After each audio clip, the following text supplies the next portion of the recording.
Back. So let's delve into this. We'll start from Abuja, Ajuri.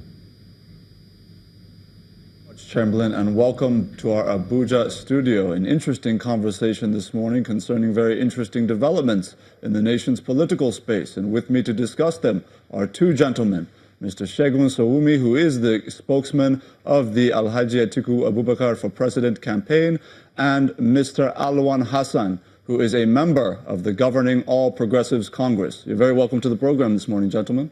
Good morning. Good morning, Nigerians. Let me start with you, Mr. Hassan. You've heard the submission made by former President Olusegun Obasanjo. You've seen the reconciliation and indeed the endorsement given by the former president to the former vice president after years of a bit of a frosty relationship they've had. What is your assessment of this development, and how do you think it will impact ultimately on the 2019 general elections, particularly the presidential election? Obasanjo's endorsement is just one person's vote. And this is someone that has been calling Atiku a thief in the last 12 years. And he's just coming up to yesterday to tell us that he's forgiven him. Whose money was he stealing? Obasanjo's money or Nigerians' money? Has Obasanjo come to ask us to forgive Atiku? Or it's Obasanjo that is supposed to forgive Atiku for the funds he has stolen from Nigerians? It's sad, Ajuri, when you see people of that age becoming what Obasanjo is becoming. 3 weeks ago, the same Obasanjo said his God will not forgive him if he supports Atiku. So it means he is now daring God. Or he doesn't want forgiveness from God. He said something like Atiku knows the economy. In their regime, Atiku served as a VP for 8 years. Atiku was a former custom officer. Let me give you an example of customs. He was a former custom officer. In the 8 years of their regime, the customs made a lot of money and stole the money. From 2015 to date, these custom officers, this customs under General Muhammadu Buhari, President Muhammadu Buhari, has generated nothing less than 1 trillion naira every year. Tell me who knows the economy better than President Muhammadu Buhari. There is a massive reach on social investment program in this country today. Let's not talk about that. All the generals that are ganging behind, this is something we'll talk about later on social investment program. All the generals that are ganging up around Obasanjo to support Buhari are people that owned oil blocks. These are individuals owning our own resources. Resources that are supposed to be for Nigerians. They have seen that this president is not that president that will allocate oil block to an individual.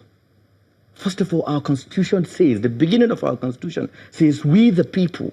And in that same constitution, you allocate an oil block to an individual. It is very wrong. Very wrong.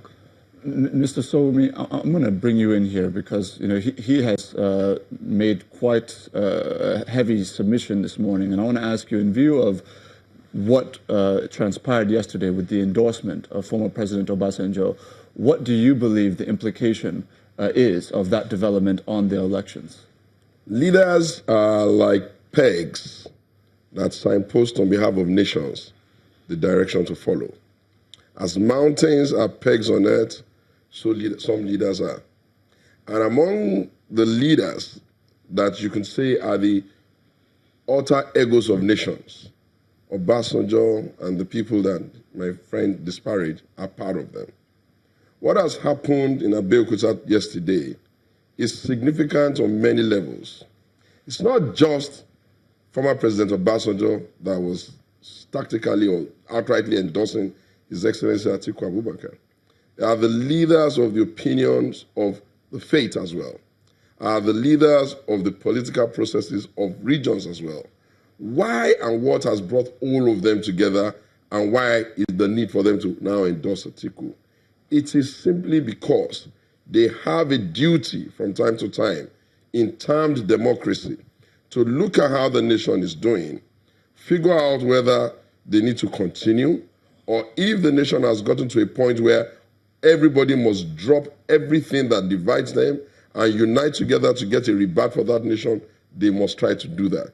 And it is one of those sort of things that has happened there. There are tides in the affairs of men, just like Shakespeare said, that you have to ride it so that you can get to the good fortune, or you waste it and you are going to get into misery.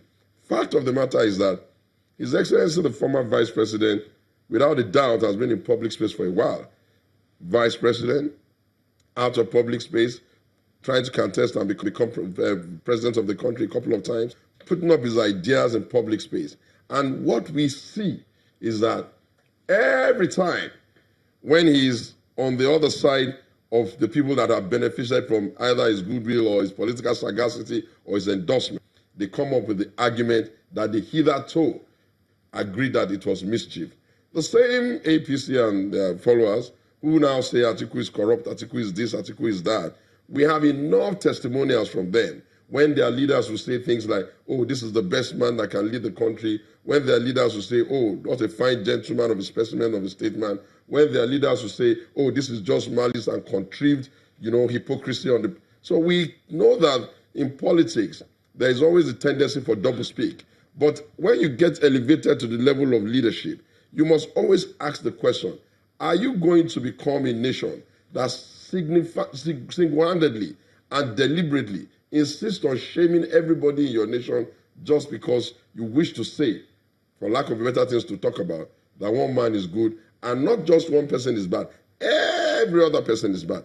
All the generals are bad. All the former leaders are bad. All the religious leaders of thought are bad. Look, we have promised ourselves in the Atiku Abubakar presidential campaign that having listened and watched what happened in the build-up to 2015, we're going to detoxify political narrative by sticking to issues, by saying that let us interrogate why Nigerians deserve a new leader. Why should they be looking for change? And the answers are very simple.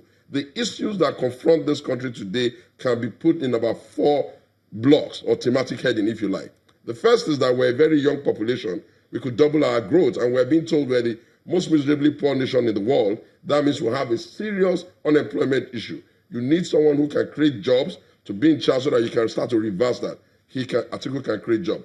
We know by ourselves, we don't need anybody to tell us that. We have become one of the nations that the entire world indicates that is most unstable or potentially able to implode. That means that our country is too divided around tribal lines, ethnic lines, and all that. You need a unifier, someone who has great reach across the whole nation and who is a consensus builder to unify the country. We know by ourselves, we don't need anybody to tell us that our economy has slowed down significantly from being one of those ones that the world hoped to be part of the next set of big economies, whereas be practically struggling about 1% or sometimes in a recession. We need to open up the economy and recalibrate the economy to move fast because of the 4th industrial revolution, which is very, very, very punishing because it's a high-speed revolution. We know for ourselves that we have security challenges that have refused to go. Therefore, if the nations and the conversation around 2019 sticks to those issues, will do Nigeria and all of us a whole lot of good.